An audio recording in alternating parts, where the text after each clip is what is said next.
ଭାରତର ଇତିହାସରେ ଏମିତି କିଛି ନାଁ ଅଛି ଯାହା ଆମକୁ ସବୁବେଳେ ପ୍ରେରଣା ଦିଏ। ଆଜି ଆମେ ସେମିତି ଜଣେ ଅସାଧାରଣ ମହିଳାଙ୍କ କଥା କହିବା, ଯାହାଙ୍କ ନାଁ ଥିଲା ମାଳତୀ ଚୌଧୁରୀ। ଆଉ ଜାଣିଛନ୍ତି, ତାଙ୍କୁ ସାଧାରଣ କେହି ନୁହେଁ, ବରଂ ନିଜେ ମହାତ୍ମା ଗାନ୍ଧୀ ଗୋଟେ ନାଁ ଦେଇଥିଲେ, ତୁଫାନି। ତୁଫାନି ମାନେ ଝଡ଼। ଭାବିଲେ ଦେହ ଶୀତେଇ ଯାଉଛି ନୁହେଁ? ଗୋଟେ ଶବ୍ଦରେ ପୁରା ବ୍ୟକ୍ତିତ୍ୱର ପରିଚୟ। କିନ୍ତୁ କାହିଁକି, କ'ଣ ଥିଲା ତାଙ୍କ ଭିତରେ ଯେ ତାଙ୍କୁ ଝଡ଼ ବୋଲି କୁହାଯାଉଥିଲା? ଆସନ୍ତୁ ଏହି ପ୍ରଶ୍ନର ଉତ୍ତର ଖୋଜିବା ପାଇଁ ତାଙ୍କ ଜୀବନଯାତ୍ରାରେ ସାମିଲ ହେବା। କୌଣସି ବି ତୁଫାନ ହଠାତ୍ ଆସେନି, ତା ପଛରେ କିଛି କାରଣ ଥାଏ। ତେବେ ମାଳତୀ ଚୌଧୁରୀଙ୍କ ଭିତରେ ସେଇ ବିପ୍ଳବର ଝଡ଼ କେମିତି ଆଉ କେଉଁଠୁ ଆରମ୍ଭ ହେଲା, ଚାଲନ୍ତୁ ସେଇଠୁ ହିଁ ଆରମ୍ଭ କରିବା। କଥାଟା ଆରମ୍ଭ ହେଉଛି 1904 ମସିହାରୁ କୋଲକାତାରେ। ସେ ଏକ ଉଚ୍ଚ ମଧ୍ୟବିତ୍ତ ବ୍ରାହ୍ମ ପରିବାରରେ ଜନ୍ମ ହୋଇଥିଲେ, ଯେଉଁଠି ପାଠପଢ଼ା ଓ ସମାଜସେବାକୁ ବହୁତ ଗୁରୁତ୍ୱ ଦିଆଯାଉଥିଲା। ତାଙ୍କ ବାପା ଥିଲେ ଜଣେ ବାରିଷ୍ଟର କୁମୁଦନାଥ ସେନ। ଦୁଃଖର କଥା, ସେ ପିଲାବେଳୁ ହିଁ ବାପାଙ୍କ ହରାଇଥିଲେ। କିନ୍ତୁ ତାଙ୍କ ଜୀବନର ସବୁଠୁ ବଡ଼ ମୋଡ଼ ଆସିଲା ସେତେବେଳେ ଯେତେବେଳେ ସେ ପହଞ୍ଚିଲେ ରବୀନ୍ଦ୍ରନାଥ ଟାଗୋରଙ୍କ ବିଶ୍ୱଭାରତୀରେ। ଆଉ ସେହି ବିଶ୍ୱଭାରତୀ ହିଁ ଥିଲା ସେ ଜାଗା ଯେଉଁଠି ତାଙ୍କ ଭିତରେ ସ୍ୱାଧୀନ ଭାବେ ଚିନ୍ତା କରିବାର ଶକ୍ତି ଆଉ ଦେଶ ପାଇଁ କିଛି କରିବାର ନିଆଁ ଜଳି ଉଠିଲା। ତାପରେ 1927ରେ ସେ ବିବାହ କଲେ ନବକୃଷ୍ଣ ଚୌଧୁରୀଙ୍କୁ ଆଉ ଚାଲି ଆସିଲେ ଓଡ଼ିଶା। ହେଲେ ଏଇଟା ଖାଲି ଘର ବଦଳେଇବା ନଥିଲା, ଏଇଟା ଥିଲା ନିଜ କର୍ମଭୂମିକୁ ବାଛିବା। ସେ ଓଡ଼ିଶାକୁ ଏମିତି ଆପଣାଇ ନେଲେ ଯେମିତି ସେ ଏହି ମାଟିର ହିଁ ଝିଅ। ତେବେ ଶାନ୍ତିନିକେତନରୁ ମିଳିଥିବା ସେହି ଶିକ୍ଷା ଆଉ ଦୀକ୍ଷାକୁ ନେଇ ସେ ଯେତେବେଳେ ଓଡ଼ିଶା ମାଟିରେ ପାଦ ଦେଲେ, ସେତେବେଳେ ସେ କେମିତି ଯେଉଁମାନଙ୍କର କେହି ନଥିଲେ ସେମାନଙ୍କର ସ୍ୱର ହୋଇଗଲେ। ଆସନ୍ତୁ ସେ ବିଷୟରେ ଜାଣିବା। ସେ ଥିଲେ ସ୍ୱାଧୀନତା ସଂଗ୍ରାମର ଜଣେ ପ୍ରକୃତ ଯୋଦ୍ଧା। କଥାଟା ଅସହଯୋଗ ଆନ୍ଦୋଳନର ହେଉ କି ଲୁଣ ମାରିବା ପାଇଁ ଲବଣ ସତ୍ୟାଗ୍ରହର, ମାଳତୀ ଦେବୀ ସବୁବେଳେ ଆଗରେ। ଏପରିକି ଯେତେବେଳେ ଗାନ୍ଧିଜୀ କରୋ ବା ମର ଡାକରା ଦେଲେ, ସେହି ବାର୍ତ୍ତାକୁ ଧରି ସେ ଗାଁ ଗାଁ ବୁଲିଥିଲେ। ଆଉ ଏଥିପାଇଁ ତାଙ୍କୁ ଥରେ କି ଦୁଇଥର ନୁହେଁ, ବାରମ୍ବାର ଜେଲ୍ ଯିବାକୁ ପଡ଼ିଥିଲା। କିନ୍ତୁ ଗୋଟେ କଥା, ତାଙ୍କ ଲଢ଼େଇ ଖାଲି ଇଂରେଜମାନଙ୍କୁ ତଡ଼ିବା ଭିତରେ ସୀମିତ ନଥିଲା। ଆଉ ଏଇଠି ହିଁ ସେ ସମସ୍ତଙ୍କଠୁ ଅଲଗା ଥିଲେ। ତାଙ୍କ ପାଇଁ ପ୍ରକୃତ ସ୍ୱାଧୀନତାର ଅର୍ଥ ଥିଲା ସାମାଜିକ ନ୍ୟାୟ। ସେଥିପାଇଁ ସେ ଚାଷୀଙ୍କୁ ଶୋଷଣ କରୁଥିବା ଜମିଦାରମାନଙ୍କ ବିରୁଦ୍ଧରେ ଲଢ଼ିଲେ, ଛୁଆଁଅଛୁଆଁ ଭେଦଭାବ ବିରୁଦ୍ଧରେ ସ୍ୱର ଉଠାଇଲେ, ଆଉ ଯେଉଁମାନଙ୍କ ପାଖରେ ଜମି ଖଣ୍ଡେ ନଥିଲା ସେମାନଙ୍କ ପାଇଁ ବି ସଂଘର୍ଷ କଲେ। ହଉ, ତେବେ ସଂଗ୍ରାମ ସଫଳ ହେଲା, ଦେଶ ସ୍ୱାଧୀନ ହେଲା। କିନ୍ତୁ ଏବେ ଆରମ୍ଭ ହେଲା ଆହୁରି ବଡ଼ କାମ, ଗୋଟେ ନୂଆ ଭାରତ ଗଢ଼ିବାର କାମ। ଆଉ ଏହି କାମରେ ମାଳତୀ ଚୌଧୁରୀଙ୍କ ଭୂମିକା ଥିଲା ଅବିଶ୍ୱାସନୀୟ।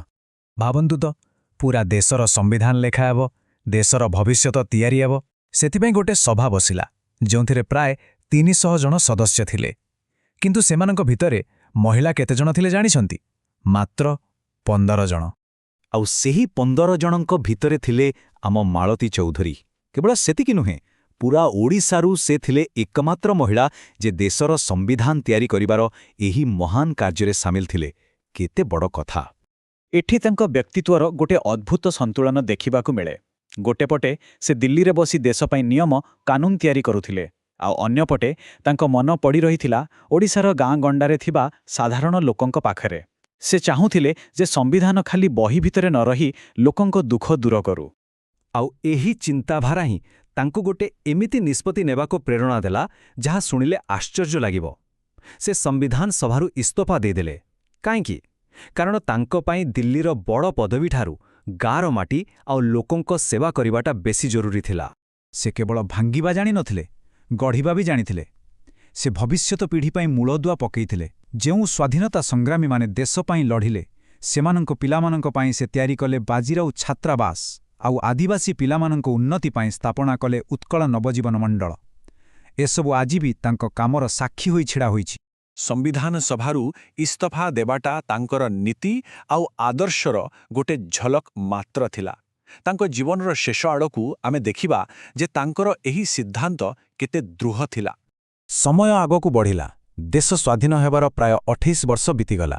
ଆଉ ତାପରେ ଆସିଲା ଗୋଟେ ବର୍ଷ ଯାହା ଭାରତୀୟ ଗଣତନ୍ତ୍ର ପାଇଁ ଏକ କଳା ଦିନ ଥିଲା। ସେ ବର୍ଷ ଥିଲା 1975। ଆଉ ଜାଣିଛନ୍ତି, ମାଳତୀ ଦେବୀଙ୍କ ପାଇଁ ସ୍ୱାଧୀନତାର ଲଢ଼େଇ 1947ରେ ସରିନଥିଲା। ଯେତେବେଳେ 1975ରେ ଦେଶରେ ଜରୁରୀକାଳୀନ ପରିସ୍ଥିତି ଲାଗୁ ହେଲା, ସେ ପୁଣି ଥରେ ରାସ୍ତାକୁ ଓହ୍ଲାଇଲେ, ଆଉ ପୁଣି ଥରେ ଜେଲ୍ ଗଲେ। କିନ୍ତୁ ଏଥର ଫରକ ଏତିକି ଥିଲା ଯେ ସେ ଇଂରେଜ ସରକାର ବିରୁଦ୍ଧରେ ନୁହେଁ, ବରଂ ନିଜ ଦେଶର ସରକାର ବିରୁଦ୍ଧରେ ଲଢ଼ୁଥିଲେ। ଆଉ ଏକ ଘଟଣା, ବର୍ଷ ଥିଲା 1988। ସେତେବେଳକୁ ସାରା ଦେଶ ତାଙ୍କର ଅବଦାନକୁ ସ୍ୱୀକାର କରିସାରିଥିଲା ଆଉ ତାଙ୍କୁ ସମ୍ମାନ ଦେବାକୁ ଚାହୁଁଥିଲା। କିନ୍ତୁ ମାଳତୀ ଦେବୀଙ୍କର ଆଉ ଗୋଟେ କଥା କହିବାର ଥିଲା। ତାଙ୍କୁ ଦେଶର ଗୋଟେ ବହୁତ ବଡ଼ ସମ୍ମାନ ଯମୁନାଲାଲ ବଜାଜ ପୁରସ୍କାର ଦିଆଗଲା, କିନ୍ତୁ ସେ ସିଧା ସିଧା ମନା କରିଦେଲେ। କାରଣ କ'ଣ ଜାଣନ୍ତି? ତାଙ୍କର ଯୁକ୍ତି ଥିଲା, ଯେଉଁ ଶାସନ ବ୍ୟବସ୍ଥା ଗାନ୍ଧୀଙ୍କ ନୀତି ଆଦର୍ଶକୁ ଭୁଲି ଯାଉଛି, ସେମାନଙ୍କ ହାତରୁ ପୁରସ୍କାର ନେବାର କୌଣସି ମାନେ ନାହିଁ। ଏଥିରୁ ହିଁ ଜଣାପଡ଼େ ଯେ ତାଙ୍କ ପାଇଁ ନିଜର ସିଦ୍ଧାନ୍ତ ସବୁଠୁ ଉପରେ ଥିଲା। ଏମିତି ନୁହେଁ ଯେ ତାଙ୍କ କାମକୁ କେହି ଚିହ୍ନି ନଥିଲେ। ତାଙ୍କୁ ଅନେକ ସମ୍ମାନ ମିଳିଥିଲା, ଶିଶୁ କଲ୍ୟାଣ ପାଇଁ ଜାତୀୟ ପୁରସ୍କାର, ଉତ୍କଳ ସେବା ସମ୍ମାନ ଭଳି ଅନେକ। କିନ୍ତୁ ସେହି ଗୋଟିଏ ପୁରସ୍କାରକୁ ମନା କରିବା ତାଙ୍କର ଏକ ସ୍ପଷ୍ଟ ବାର୍ତ୍ତା ଥିଲା ଯେ ସେ କୌଣସି ପୁରସ୍କାର ବା ପଦବୀର ଦାସ ନୁହନ୍ତି। ତେବେ ଶେଷରେ ଆମେ ମାଳତୀ ଚୌଧୁରୀଙ୍କୁ କେମିତି ମନେ ରଖିବା? ସେ କ'ଣ କେବଳ ଜଣେ ସ୍ୱାଧୀନତା ସଂଗ୍ରାମୀ ଥିଲେ? ନା, ସେ ଥିଲେ ଚାଷୀ ଆଉ ଆଦିବାସୀଙ୍କର ସ୍ୱର। ସେ ଥିଲେ ଶିକ୍ଷାର ଆଲୋକ। ସେ ଥିଲେ ଦେଶର ସମ୍ବିଧାନ ନିର୍ମାତା। ଆଉ ସବୁଠୁ ବଡ଼ କଥା ହେଲା, ସେ ଥିଲେ ସେହି ତୁଫାନୀ ଯିଏ ନିଜର ନୀତି ଆଉ ଆଦର୍ଶ ପାଇଁ କାହା ଆଗରେ ମୁଣ୍ଡ ନୁଆଇ ନଥିଲେ। ଏହି ପୂରା କାହାଣୀ ଶେଷରେ ଗୋଟିଏ ପ୍ରଶ୍ନ ମନକୁ ଆସୁଛି। ଆଜିର ଦୁନିଆରେ ଯେତେବେଳେ ଆମକୁ ପ୍ରତି ପାଦରେ କିଛି ନା କିଛି ସାଲିସ କରିବାକୁ ପଡ଼ୁଛି, ସେତେବେଳେ ମାଳତୀ ଚୌଧୁରୀଙ୍କ ଭଳି ନିଜ ସିଦ୍ଧାନ୍ତରେ ଅଟଳ ରହି ବଞ୍ଚିବା ପାଇଁ କେତେ ସାହସ ଦରକାର?